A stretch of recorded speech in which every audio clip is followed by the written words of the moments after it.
Ukraine as they defend themselves. As you know, National Security Advisor Jake Sullivan and DNI Avril Haines were part of that meeting. They laid out some examples of the consequences for Ukraine on the battlefield, and so that is what the conversation was about. Obviously, and as you all heard from some of these congressional leaders, they brought up the border security was discussed, but it was not in a negotiation meeting.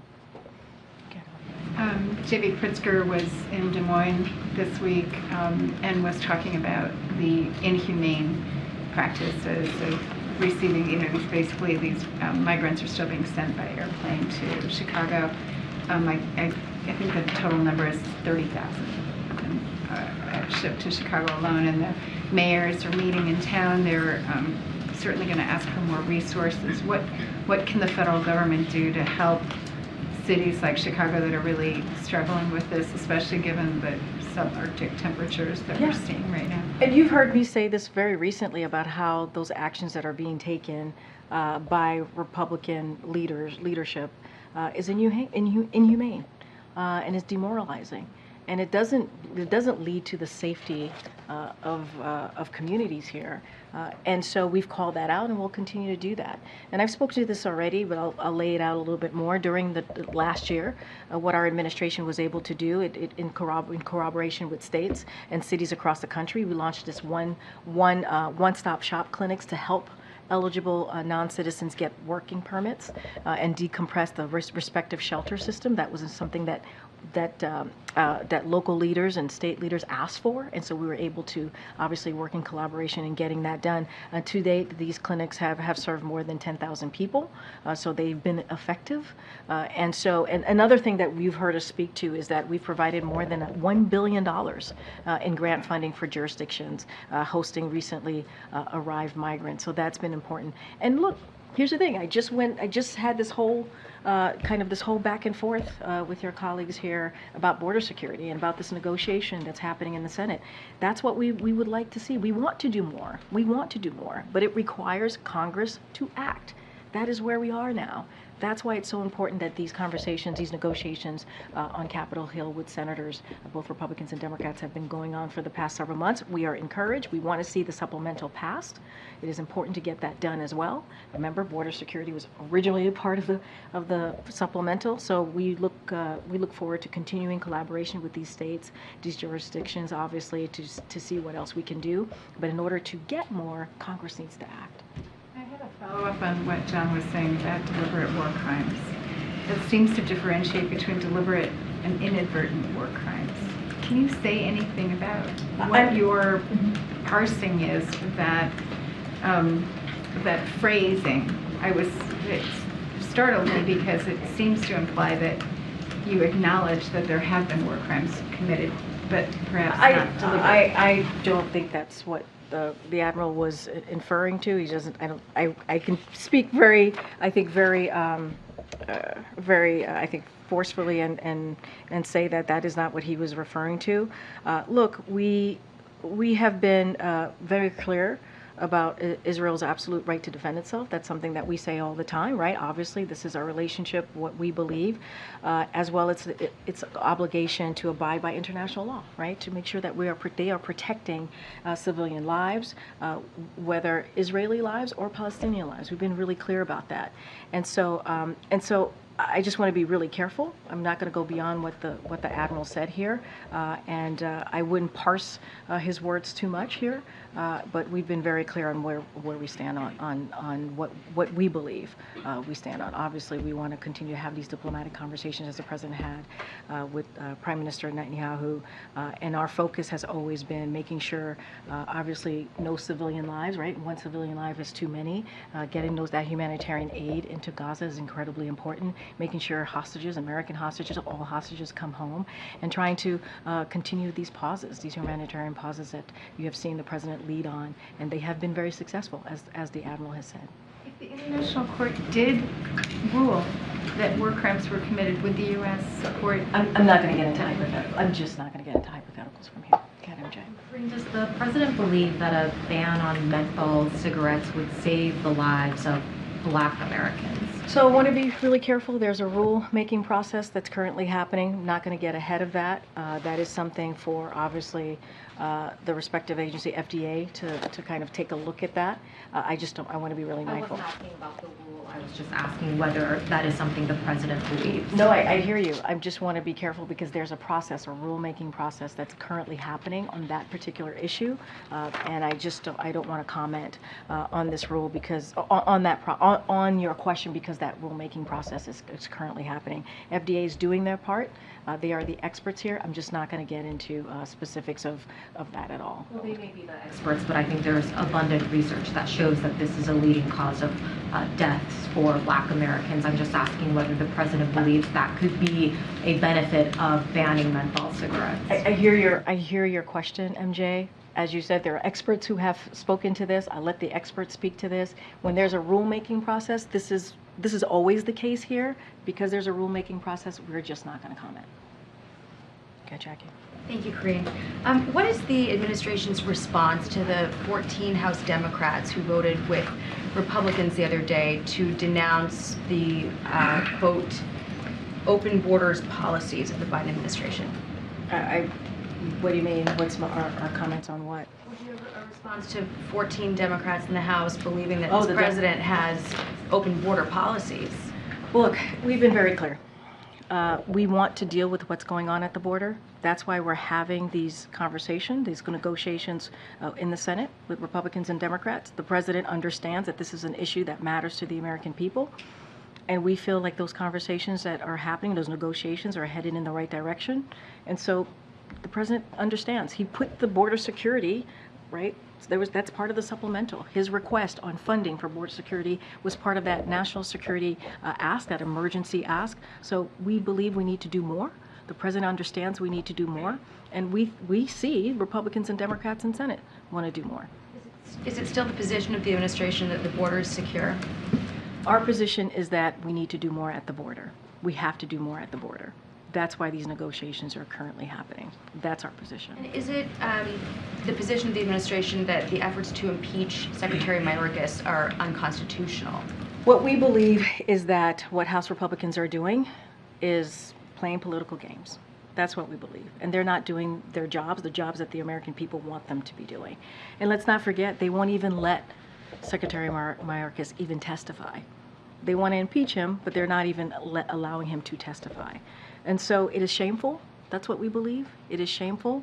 And what we'd encourage these House Republicans to do, and this is something that we saw coming out of the midterms in 2022, American people want to see Republicans and Democrats working together to deliver for them, to address the issues that matter. That's what we would rather see. On the constitutionality portion, though, I saw that there was a memo that came out that was touting this open letter from constitutional law professors making the argument that impeachment based on policy disagreements is unconstitutional. So is that the approach the administration is taking to What this? letter are you speaking to? There was an Ian Sams memo that went out, and it was included an open letter from a number of constitutional law professors who were arguing that impeaching a cabinet secretary on the basis of policy disagreements is forbidden in the Constitution. Well, I'm going to let my colleagues' letter stand for itself. I've been very clear on how we feel and what we think about these impeachment proceedings, and a proceeding that is not even allowing Secretary Mayorkas to testify. I'm just trying to gather, though, because it came to us from the White House, obviously, that is this something that the administration is going to fight in court on a constitutional basis, that this is not something that could happen? Yeah, and I will say I'm going to let my White House colleagues at the counsel's office respond to that. Okay. A month ago today, when you were asked about whether the White House had any regrets about linking Ukraine aid with border funding, you said no, not at all. I wanted to know if that was still the case today. Does the White House have any regrets about this strategy? No, not at all, because both of those things are important to the president. They are emergency requests. That's why he included it in the supplemental, and we believe all of it needs to move forward. And then just very quickly on student loans, there has been some Republican criticism from people like Senator Bill Cassidy, Congresswoman Virginia Foxx, specifically saying that the president is pandering in this election year, trying to buy votes with these kinds of moves on student loans. There have been other lawmakers who've echoed something similar, saying it's not fair for Americans who didn't go to college to have to pay for those who racked up too much debt. What is the White House response to that? No, we've heard that rhetoric many times before. That's nothing new, what you laid out to me. Look, the president made a promise that he would do everything that he can to take action to give American families a little bit of a breathing room, and that's related to student debt as well.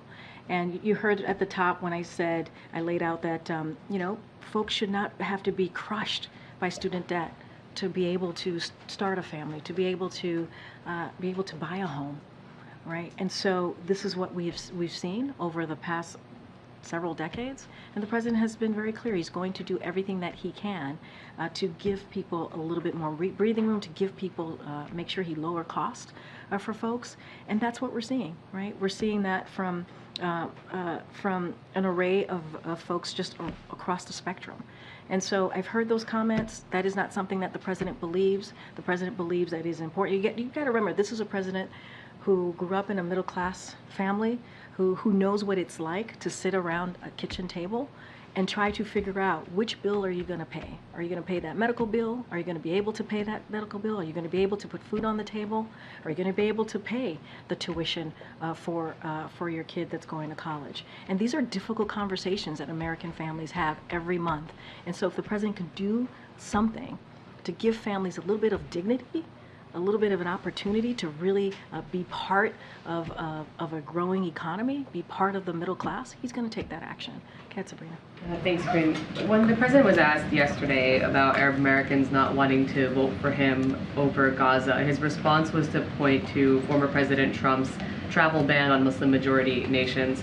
Putting aside for a moment that most Arab Americans are Christian, is that the bar here, that his predecessor and likely opponent wants to ban Muslims and President Biden doesn't? And how does that relate to the substance of their criticism of Gaza? So look, I want to be really careful because there's a mix of upcoming election in your question in 2024. Look, I would look at, and I really want to be mindful here and careful. I think what the president was doing was trying to give a reminder of where we were before, right? What it looked like before in the last 4 years in the last administration. You have a president that has been very clear in protecting Arab Americans or any communities that are under attack, any communities that have felt left behind. And so he is, I think his record and what he's been trying to do for folks here in this country, all communities, including the Arab American community, is very, very clear. And so I think it was a question that he was asked. He answered it very quickly. It probably, he thought of it as obviously asked in a political way, and so that's where he went. But I just also want to be super careful because this is an upcoming election. And then away from the campaign then, since the conflict began, the president has sat down with Muslim leaders only once that we know of, on October 26th, and there was only one Palestinian American who was present for that meeting. Why has the president not met or engaged more directly with Palestinian American leaders in the more than 3 months since this conflict began? Well, as you just stated in the top of your question, he has had direct conversation with leaders in the respective communities. His team has stayed in touch with members and leaders of those respective communities, as you just laid out, Arab Americans and Muslim Americans as well. And so those conversations are obviously very important. I don't have anything to read out or lay out of any upcoming discussions with those leaders in those communities, but he's had direct conversation. He's had listened to them. Those were private conversations. We try not to read out specifically what was discussed, but obviously the president and his team has been in regular communications. Monday's obviously the anniversary of Roe v. Wade. Do you have any preview of what the president plans to do to mark the day? Yeah, so as you know, the campaign made an announcement of the four principals here. The president, the vice president, the first lady, and the second gentleman are going to do an event on Tuesday and touch on Roe v. Wade. I would refer you to them on exactly what that's going to look like. And the vice president's going to do a tour specifically focusing on Roe v. Wade. So certainly would refer you to the vice president's office, and certainly we'll have more to share on that. All right, I'm being told to wrap it. Go ahead, Sarah. Thanks, Karine. On Wednesday, when you were asked about ahead of the meeting, Speaker Johnson's HR tour bust position, you had said Speaker Johnson's not the only congressman in the room. He's held to this hardline position, but was there any indication from House members who were present in the meeting or in other conversations that have been had with House members that there is a possibility of them taking on a Senate-passed agreement? Like if an agreement were to be reached and passed in the Senate, has he gotten any kind of assurances that the House would take that So on? I will say, I think there was broad agreement in the room in that meeting that they needed to deal with Ukraine and also the border. So there was a broad agreement there. I'm not going to get into specifics on how that would look like, but I think that's important. If both Republicans and Democrats in that meeting are saying, yes, we need to deal with this, we need to figure out how to make sure we support Ukraine, we need to figure out how to make sure we deal with the border security, I think that's important. And so that is what we were able to get out of that meeting as well, that type of understanding of addressing those two things. But is he optimistic that even if the Senate is able to come to an agreement, that it would be taken on and passed in the House? I mean, look, I'll say this, I'll add to this. It was a balanced and constructive conversation. That's what we saw, that's what happened. And there was, again, broad agreement to certainly deal with making sure Ukraine gets the funding that they need, making sure that we deal with border security. So that is the two important things that came out of that meeting. We are going to continue to have the conversation in the Senate, do the negotiations in the Senate on the border security to get something done, something that the American people want to see. And then we'll see what happens. I don't want to get into hypotheticals. I don't want to guess what's going to happen. Obviously, Speaker Johnson's been very vocal and he can speak for himself. But it is important. It is important that we see a bipartisan agreement, bipartisan conversation happening, and we'll see where it goes. But the president's going to continue to encourage, obviously, Congress to move forward. Go ahead, Joe. I hadn't called on you. Yeah, thank you. Well, regarding the House, and a version of this question was asked, I think, during the Air Force One gaggle yesterday, but with Speaker Johnson saying he's communicating regularly with former President Trump on border negotiations, does the White House believe that Speaker Johnson is, in fact, negotiating in good faith toward an agreement on the border? Look, I'm going to let Speaker Johnson speak for himself. What I can say is that right now we are in active negotiations with members in the Senate, and it is in good faith with Republicans and Democrats. It is happening in good faith, and we are encouraged by where the conversation is going.